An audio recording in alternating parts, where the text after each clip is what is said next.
Isn't Kanye West a fascinating and magnificent individual? Let's think about Kanye and the number of times he has sharply intersected public consciousness. There's that George Bush moment. George Bush don't care about black people. Remember that moment during the Katrina hurricane? The Taylor Swift moment where he got on stage when Taylor Swift won her VMAs. Who was hosting the VMAs that year? I seem to remember it being very, very well hosted. Then there's his meetings with Donald Trump. All this to me suggests that Kanye West has a great deal of creative potency in him. What is creativity other than an ability to drop down into the realm of the unmanifest and produce ideas? I know that sounds a bit jargony and a bit fancy pants, but whether it's Van Gogh creating a painting or Tesla creating a design, unmanifest notions are passing through the consciousness of an individual. Now, Kanye obviously has a great deal of creative talent, and in the words of his wife, and I think by his own admission, has mental health problems.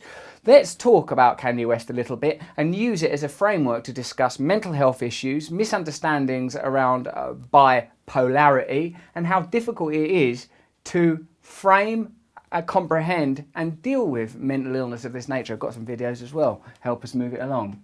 Okay, so on Tuesday, Kanye revealed that Kim and Chris had been trying to fly to Wyoming with a doctor to, quote, lock him up like the movie Get Out, claiming that their reasoning was all because he cried about saving his daughter's life during his speech against abortion. My mom saved my life. My dad wanted to abort me. There would have been no Kanye West because my dad was too busy.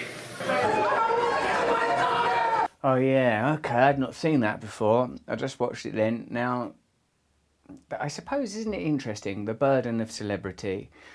Because I've been famous before, I've experienced celebrity and therefore am qualified, I suppose it's not hardly a unique qualification, to say that most of the famous people I've met are normal people, sometimes not even the most exceptional. Because I was like 30 before I made money from what I do for a living, I remember hanging out with people that lived in squats and bedsits and humdrum apartments up and down London, Bermondsey, East End, all that.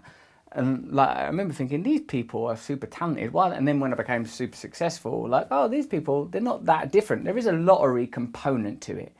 Kanye West, in spite of his incredible ability to create content which is valued in this particular cultural context, i.e. there's a market and an appetite for his music, maybe 10 years ago or 20 years ago, there might not have been. 20 years in the future, there might not have been. In a parallel society, if he'd been born in even China, would there have been the appetite for his kind of progressive hip-hop?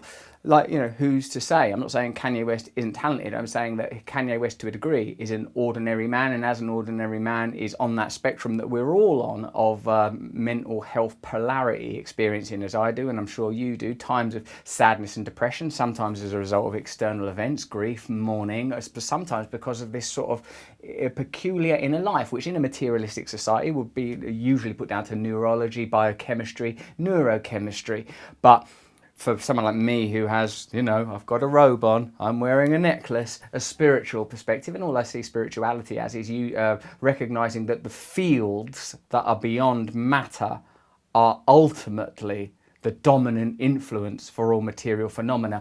And even in the world of physics, it's understood now that beneath all particles there are what can be understood as fields of energy. Now, like dear Kanye West, he's flipping around, isn't he, across a sort of a broad spectrum of both emotion and creative content. This isn't obviously the last we'll see of Kanye West. He'll come up with, there'll be new records, new albums, maybe even new political campaigns. It's curious, isn't it, that this is, have you been around mentally ill people? Like, I am one, but also I've been around people with much more pronounced manic depression, as it used to be called, than I would ever lay claim to.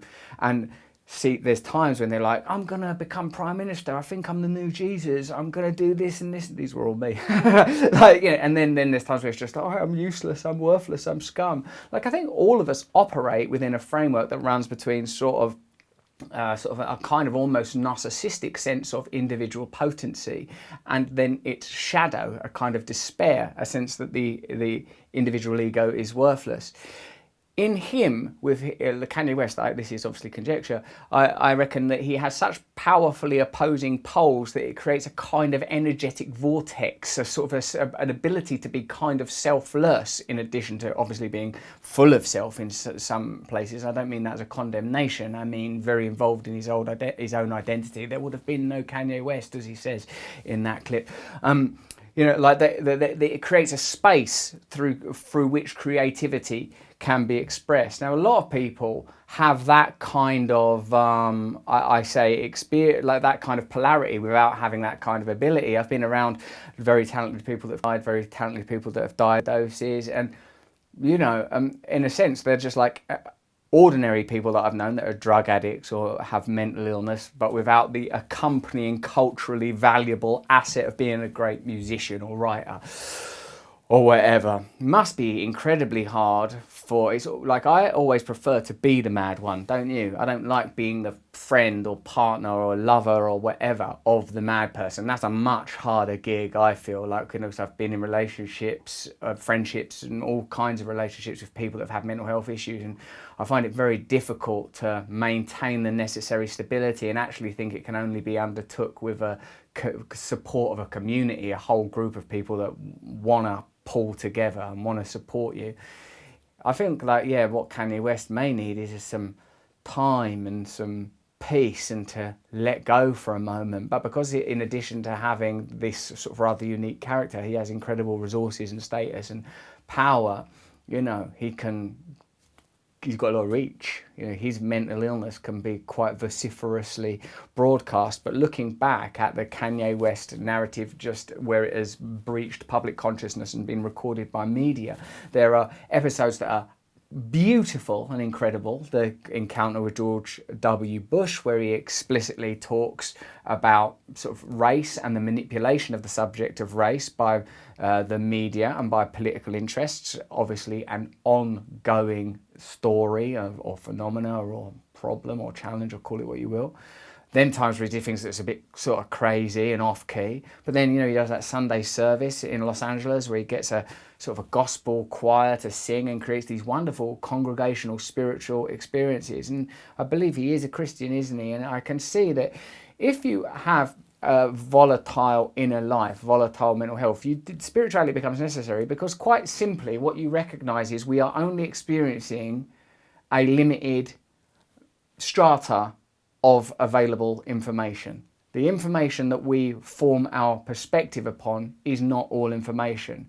If you sort of intuit that, you can go kind of crazy. If you're like, hold on a minute, there's more to reality. This is made of molecules, and the molecules themselves are made of quarks, and behind the quarks, you can send yourself absolutely balmy, because I believe that there are different ways of receiving information other than through the material senses. I believe in intuition. I don't and these things are quite amorphous and odd and peculiar and disruptive, and creative outputs is one of the safest ways to express that stuff. And anyone that has mental health issues, and it's a cliche that many people that are touched with genius are creative, not all by any means, but you can see why, because that's a safe area. Music, writing, painting, some sciences are a great place to express that kind of necessary instability that comes from dealing with different charges.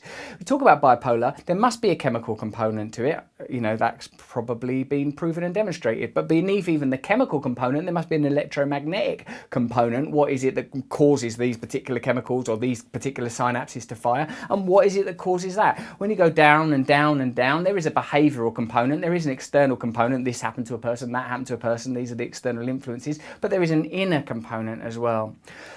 I believe that one of the main problems facing the world at the moment is that we are devoted to a kind of materialistic empiricism and neglect spiritual research, spiritual investigation, a journey within. I hope that Kanye West, finds a solution. I pray that him and his family find peace. And I hope that the rest of us can see that mental illness obviously has a sort of ubiquitous range and reach, and that furthermore and significantly, that the world of glamour, fame and celebrity, being married to a Kardashian, being incredibly talented, having limited resources, do not make you happy. So what does that tell you about those things?